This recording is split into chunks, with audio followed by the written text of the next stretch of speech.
บายดีท่านผู้ฟังที่เคารพทุกท่านพบกับรายการวิทยุภาคภาษาลาวสถานีวิทยุ FEBC รายการ30นาทีต่อไปนี้หวังว่าจะเป็นประโยชน์ต่อท่านผู้ฟังในการดำเนินชีวิตเมื่อท่านผู้ฟังได้ติดตามรายการนี้ท่านก็จะมีความหวังมีความสุขในการดำเนินชีวิตเชิญท่านผู้ฟังติดตามได้ดังต่อไปนี้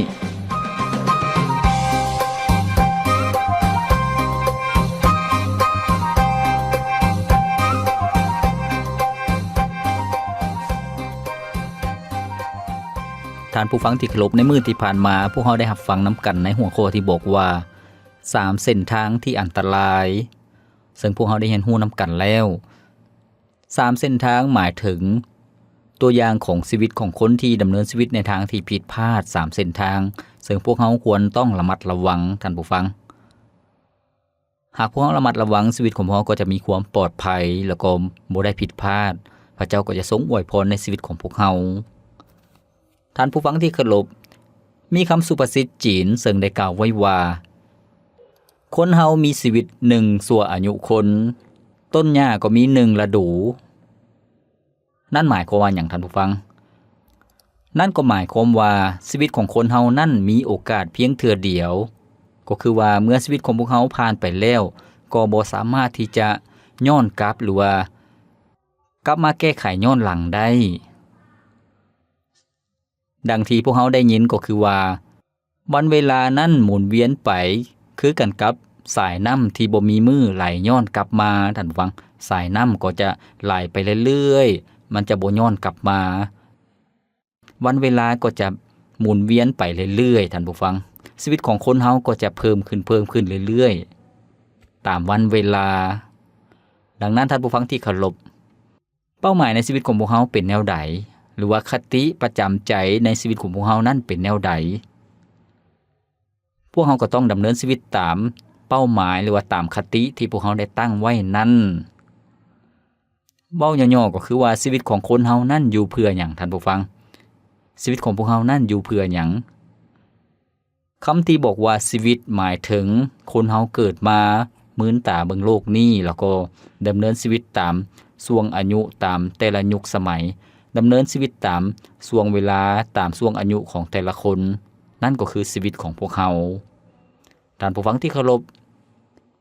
ในพระกิตติธรรมคัมภีร์นั้นได้เปิดเผยให้พวกเฮาได้เห็นว่าชีวิตของคนเฮานั้นโดยเฉพาะผู้ที่เชื่อวางใจในองค์พระเยซูเจ้าก็คือคริสเตียนนั้นมีชีวิตอยู่อย่างชัดเจนนั้นก็คือการบัวระบัดรับใช้พระเจ้าพระคำของพระเจ้าที่พวกเฮาจะมารับพระพรนำกันก็คืออยู่ในพระธรรมเพลงสรรเสริญบทที่104ข้อที่33ถึงข้อที่34ซึ่งได้กล่าวไว้ว่าข้าน้อยจะห้องเพลงแด่พระเจ้ายาเวถวายเป็นคำสรรเสริญตลอดชั่วชีวิตตราบใดที่ชีวิตยังมีอยู่ข้าน้อยจะห้องเพลงสรรเสริญพระเจ้าของข้าน้อยขอให้บทเพลงนั้นจงเป็นที่พอใจพระองค์ข้าน้อยสมชื่นยินดีในพระเจ้ายาเวแม้แล้วท่านผู้ฟังพวกเขาจะเห็นว่าผู้เขียนนั้นตั้งใจที่จะ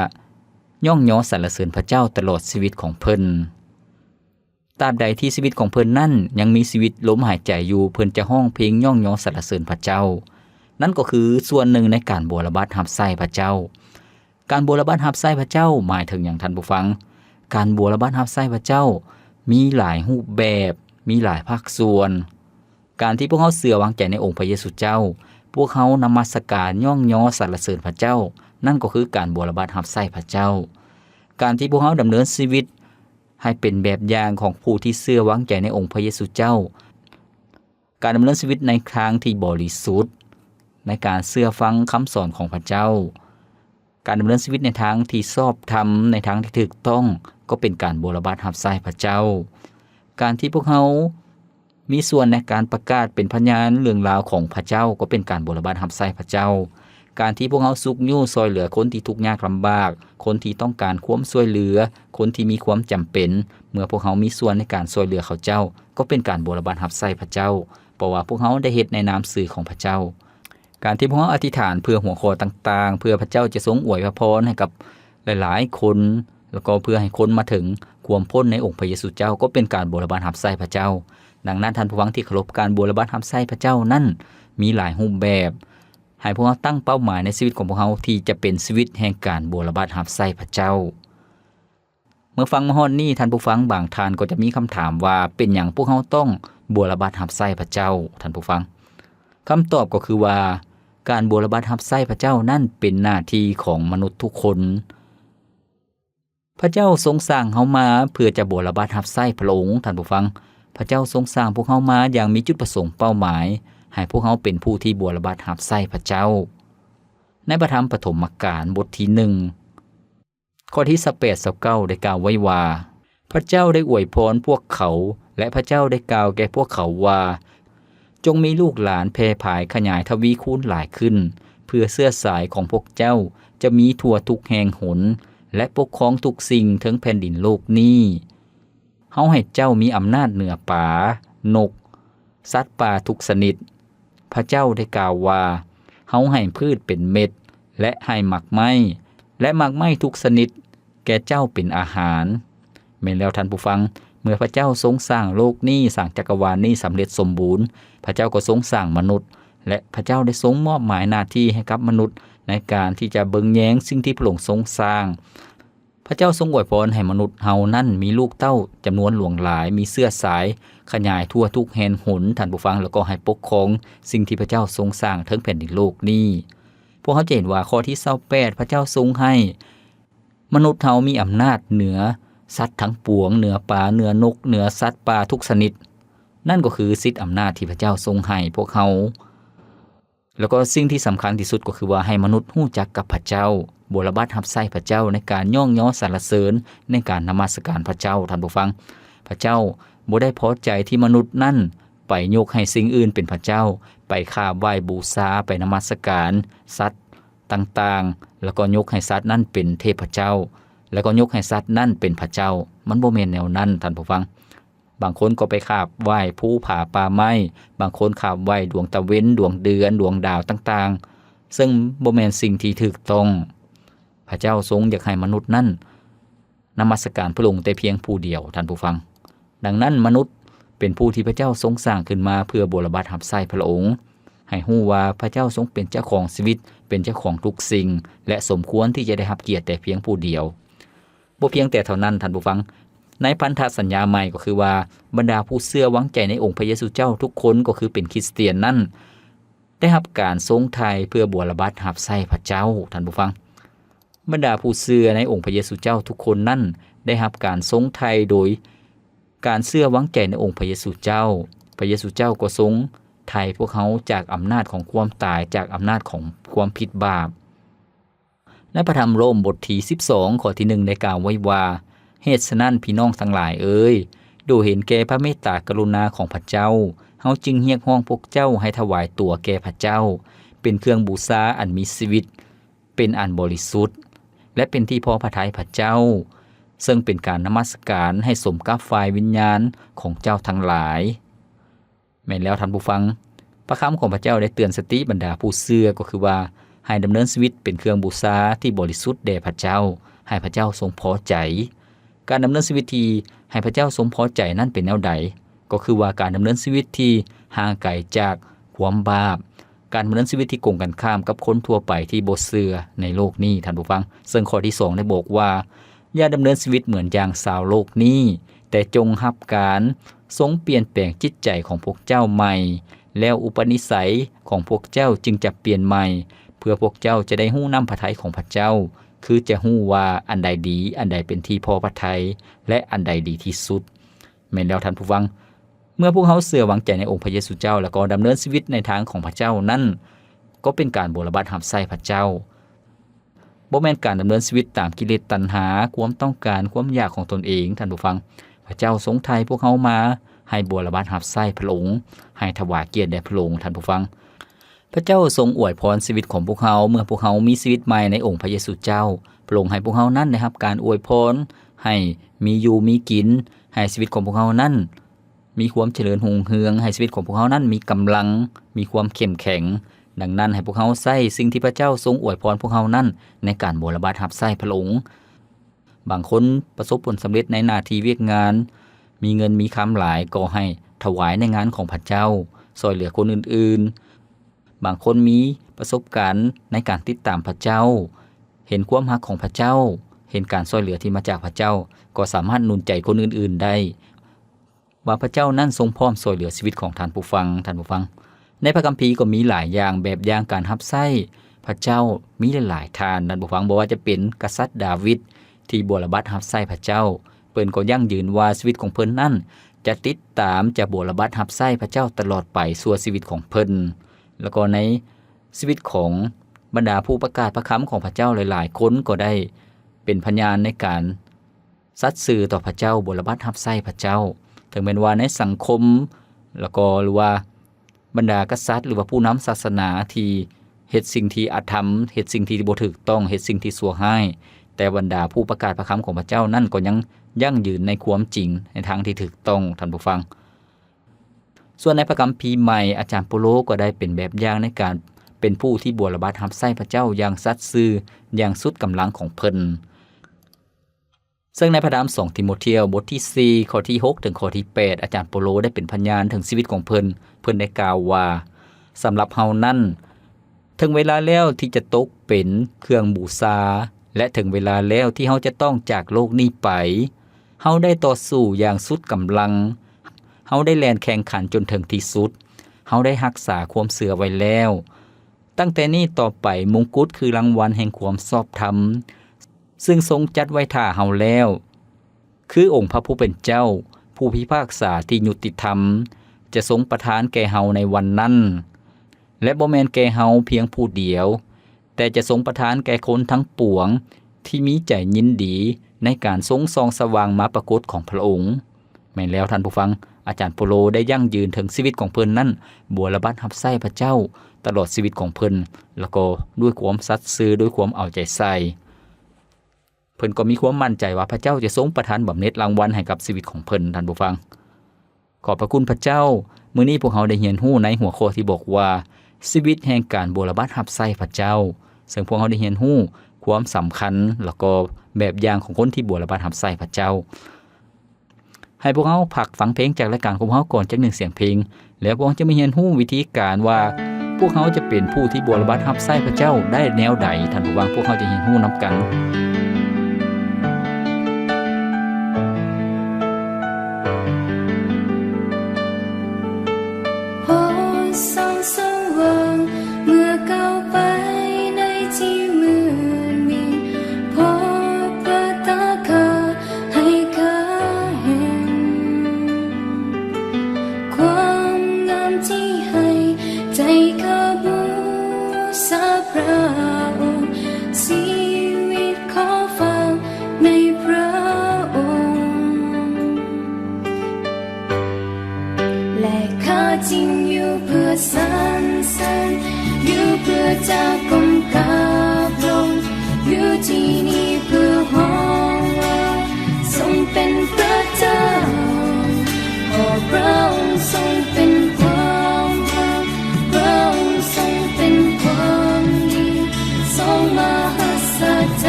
ความดี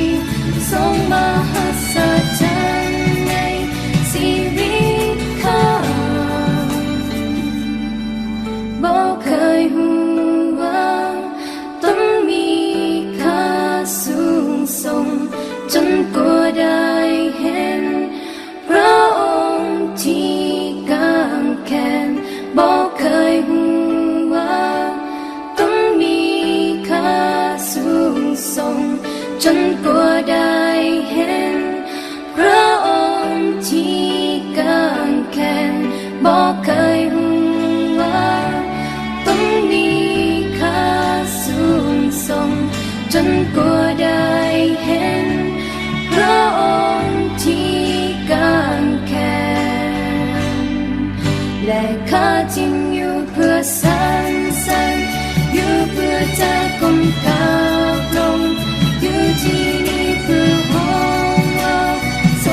ผู้ฟังที่เคารพมื้อนี้พวกเรากำลังรับพระพรนํกันในหัวข้อที่บอกว่าชีวิตแห่งการบรบัดรับใช้พระเจ้าซึ่งส่วนนี้พวกเราได้เรียนรู้แล้วว่าชีวิตของพวกเรานั้นเป็นชีวิตแนวใดแล้วก็การบรบัดรับใช้พระเจ้านั้นเป็นหยังพวกเราต้องบรบัดรับใช้พระเจ้าเพราะว่าเป็นหน้าที่ของพวกเราทุกๆคนแล้วก็พวกเราได้เรียนรู้แบบอย่างที่ดี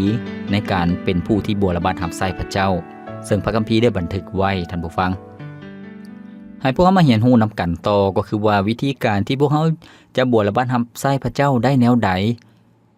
สิ่งทำอิฐก็คือว่าพวกเราต้องชัดเจนในพระเจ้าที่พวกเราเชื่อวางใจ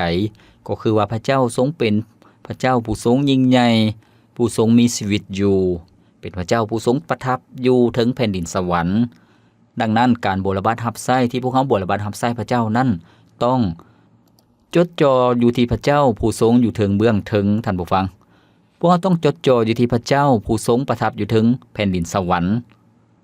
พวกเราต้องตัดสินใจนมัสการพระเจ้าแล้วก็อธิษฐานมาเป็นการบรบัดรับใช้พระเจ้าพวกเราต้องรู้ว่าพระเจ้าทรงเฝ้าเบิ่งชีวิตของพวกเราทุกๆมื้อแล้วก็พระองค์ทรงเห็นพระองค์ทรงรู้จากพวกเรา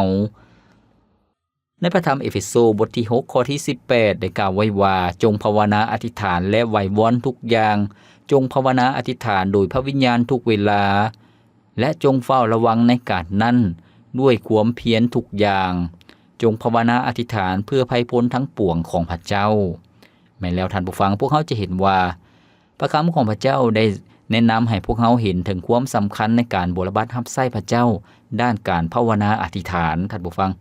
พวกเขาต้องมีความสัมพันธ์ที่ดีต่อกับพระเจ้าการภาวนาอธิษฐานนั่นเป็นการโอ้ล้มต่อกับพระเจ้าเป็นการเข้ามาเฝ้าพระเจ้าโดยที่พวกเขาเชื่อว่าคำอธิษฐานที่พวกเขาอธิษฐานไปนั้นพระเจ้าทรงฟัง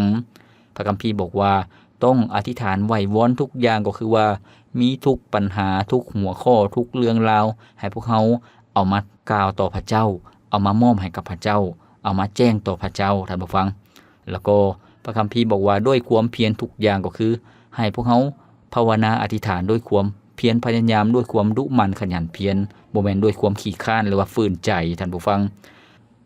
พระคัมภีร์บอกว่าภาวนาอธิษฐานเพื่อภัยพ้นทั้งปวงของพระเจ้าก็คืออธิษฐานเพื่อบรรดาผู้เชื่อทุกๆคนให้พระเจ้าทรงอวยพรชีวิตของเขาเจ้าข้อที่19ข้อที่20บอกว่าและภาวนาอธิษฐานเพื่อข้าพเจ้าด้วยเพื่อจะทรงโปรดให้ข้าพเจ้ามีใจกล้าหาญออกปากแสดงข้อลึกลับเรื่องข่าวประเสริฐแม้แล้วท่านผู้ฟังอาจารย์โปโลได้หนุนใจบรรดาผู้เชื่อให้อธิษฐานต่อพระเจ้าที่จะทรงเปิดประตูให้อาจารย์โปโลแล้วก็ทีมงานของเพิ่นในการประกาศข่าวประเสริฐในการเป็นพยานเรื่องราวความรอดพ้นขององค์พระเยซูเจ้าให้คนได้รับเชื่อท่านผู้ฟังดังนั้นให้พวกเราอธิษฐานต่อกับพระเจ้าผู้ทรงมีฤทธิ์อำนาจยิ่งใหญ่ผู้ทรงประทับอยู่ถึงแผ่นดินสวรรค์ให้พระองค์ทรงซอยเหลือพวกเขาแล้วก็ให้อาณาจักรของพระเจ้าขยายออกไปโดยการประกาศข่าวประเสริฐไปทุกบอนทุกแห่งแล้วก็มีคนรับเชื่อจำนวนหลวงหลายได้รับความรอดพ้นท่านผู้ฟังที่เคารพการบรบัดรับใช้พระเจ้าบ่เพียงแต่อธิษฐานโดยกงต่อพระเจ้าอยู่ถึงแผ่นดินสวรรค์เท่านั้นการรับใช้พระเจ้ายังสามารถรับใช้ภายในคริสตจักรด้วยก็คืออยู่ในโบสถ์ในการร่วมรับใช้ตามของประทานที่พระเจ้าทรงมอบให้กับพวกเขาบางคนมีของประทานในการเป็นพยานบางคนมีของประทานในการหนุนใจคนอื่นที่อ่อนแอบางคนมีของประทานในการเทศนาสั่งสอนบางคนมีของประทานในการบรบัดรับใช้คนอื่นๆในการแต่งอยู่ครัวกินในการต้อนรับแขกบางคนมีของประทานในการบริจาคหรือว่าการถวายด้วยใจกว้างขวางด้วยบ่รู้สึกเสียดายซึ่งเป็นของประทานที่มาจากพระเจ้าบางคนมีของประทานในการอธิษฐานซึ่งของประทานนั้นมีหลายอย่างท่านผู้ฟังให้พวกเราบรบัดรับใช้พระเจ้าในคริสตจักรเฮ็ดให้คริสตจักรนั้นมีความอบอุ่นมีความเข้มแข็งไผๆก็อยากเข้ามาร่วมในคริสตจักรในการนมัสการพระเจ้าท่านผู้ฟังการรับใช้พระเจ้านั้นบ่เพียงแต่ในคริสตจักรเท่านั้นพวกเขายังสามารถรับใช้พระเจ้าอยู่ภายนอกด้วยท่านผู้ฟังภายนอกคริสตจักรก็คือการออกไปประกาศข่าวประเสริฐการแจกใบปลิวการแบ่งปันคำพยานหรือว่าการซอยเหลือคนที่ทุกข์ยากลำบากท่านผู้ฟังการเอาเครื่องของให้เครื่องอยู่ของกินให้กับเขาเจ้าแบ่งปันความรักของพระเจ้าซึ่งเป็นสิ่งที่ดี เฮ็ดให้คนอื่นได้ฮู้ว่าบรรดาผู้เชื่อก็คือคริสเตียนนั้นบ่ได้เป็นคนขี้ทีบ่ได้เป็นคนเห็นแก่โตบ่ได้เป็นคนปิดกั้นแต่เป็นคนที่สามารถมอบความรักแล้วก็ความสัตย์ซื่อให้ซึ่งกันและกันได้ท่านผู้ฟังการบูรณะรับใช้พระเจ้าบ่เพียงแต่ในคริสตจักรและนอกคริสตจักรเท่านั้นในชีวิตส่วนตัวของพวกเราก็ยังสามารถบูรณะรับใช้พระเจ้าโดยการเป็นคนที่สัตย์ซื่อเป็นคนที่ใช้เวลาใช้ทรัพยากรเงินคำอย่างคุ้มค่าในการบูรณะรับใช้พระเจ้าและให้เกิดผลอย่างดีที่สุดบ่แม่นใช้เพื่อตอบสนองความอยากหรือว่ากิเลสตัณหาของตนเองบ่แม่นแนวนั้นแต่ใช้เพื่องานของพระเจ้าในการช่วยเหลือคนอื่นๆหรือว่าช่วยเหลือคนทุกข์ยากลำบากพวกเขาสามารถใช้เงินคำของพวกเขานั้นเป็นโอกาสที่คนอื่นได้รู้จักกับพระเจ้าโดยการแต่งอยู่ครัวกินหรือว่าซื้อของต้อนของฝากให้กับคนที่ทุกข์ยากลำบากแล้วก็หมู่เพื่อนของพวกเขาที่ยังบ่เชื่อวางใจในพระเจ้าพวกเขาสามารถเชิญเขาเจ้ามากินข้าวเที่ยงหรือว่ากินอาหารแลงนำกันเพื่อเขาเจ้าจะได้สัมผัสถึงชีวิตของพวกเขาในครอบครัวของพวกเขาที่เชื่อวางใจในองค์พระเยซูเจ้าท่านผู้ฟังดังนั้นการบูรณะรับใช้พระเจ้าในชีวิตส่วนตัวของพวกเขาก็คือว่าการดำเนินชีวิตของพวกเขาแต่ละมื้อให้พวกเขาเป็นพยานแล้วก็ถวายเกียรติแด่พระเจ้าดังพระคัมภีร์ที่พวกเขาได้อ่านอยู่ในพระธรรมมัทธิวบทที่5ข้อที่16ที่พระเยซูเจ้าทรงกล่าวว่าพวกเขาเป็นความสว่างของแผ่นดินโลกท่านผู้ฟังก็คือว่าให้ชีวิตของพวกเขานั้นเป็นชีวิตที่ดีเด่นเป็นชีวิตที่ชัดเจนแจ่มแจ้งให้คนอื่นได้เห็นว่าเฮาเชื่อในพระเจ้าและเขาเจ้าก็อยากเชื่อในพระเจ้าของพวกเขาชีวิตที่เฮ็ดให้คนอื่นได้เห็นองค์พระเยซูเจ้านั่นก็เป็นการบูรณะรับใช้พระเจ้าเช่นเดียวกันท่านผู้ฟังพวกเขาทุกๆคนก็เป็นผู้รับใช้พระเจ้าท่านผู้ฟังดังนั้นสรุปแล้วก็คือว่าที่ผ่านมาชีวิตของท่านที่เชื่อวางใจในพระเจ้าท่านผู้ฟังรับใช้พระเจ้าในด้านใดแดที่ผ่านมาในอดีตท่านผู้ฟังแล้วก็ในปัจจุบันนี้ในทุกมื้อนี้ท่านผู้ฟังรับใช้พระเจ้าแนวใดในด้านใดแดและในอนาคตในภายภาคหน้าท่านผู้ฟังอยากมีชีวิตที่รับใช้พระเจ้าบูรณะรับใช้พระเจ้าแนวใดให้ท่านผู้ฟังตั้งเป้าหมายไว้สรุปแล้วก็คือว่าให้ท่านผู้ฟังจงเป็นคนที่รับใช้พระเจ้าในปัจจุบันนี้และในอนาคตท่านผู้ฟังและพระเจ้าจะทรงได้รับเกียรติในชีวิตของพวกเขาก็เป็นคนที่ได้รับบำเหน็จรางวัลจากพระเจ้าขอบพระคุณพระเจ้าท่านผู้ฟังรายการของพวกเราดำเนินมาฮอดนี้ก็สิ้นสุดเพียงเท่านี้ข้าพเจ้าพรประเสริฐผู้ดำเนินรายการขอกล่าวคำว่าขอพระเจ้าอวยพรท่านผู้ฟังทุกท่านพบกันใหม่ในมื้อต่อไปสบายดี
เว้นขึ้นมาเป็นห่วงเสา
วันสุดท้ายได้เคลื่อนย้ายเข้ามาถึงแต่จิตใจข้าห้องสรรเสริญบ่สิ้นสุดหอยวันพันปีและสัวกาลานาน